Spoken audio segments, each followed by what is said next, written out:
आमावा के पेड़ जनी कटिहाए आपन भैया आमावा कोयलिया के बसेर हो आमावा के पेड़ जनी कटिहाए आपन भैया आमावा कोयलिया के बसेर हो पेड़ावा के काटते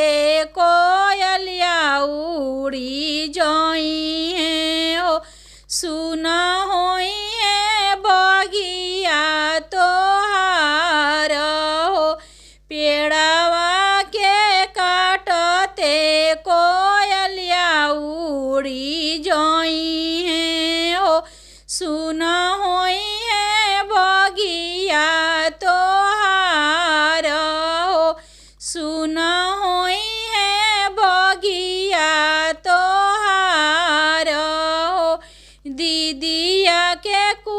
बोली जनी बोली है आपन भैया दीदिया हो जई है बीरान हो दीदिया के कु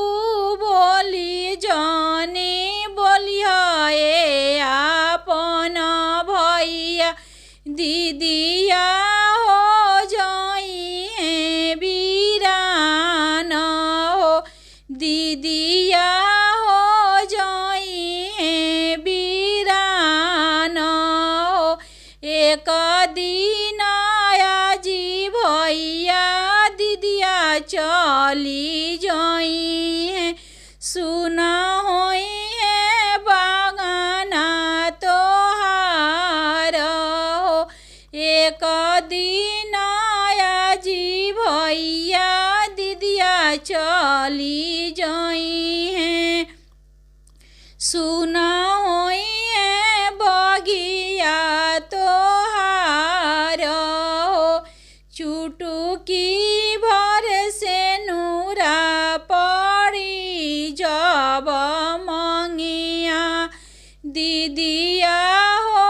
जई है बीरान हो चुटुकी भर से नूरा पड़ी जब मंगिया दीदिया हो जई है सपन हो खोजलो से भैया दीदिया नहीं मिली है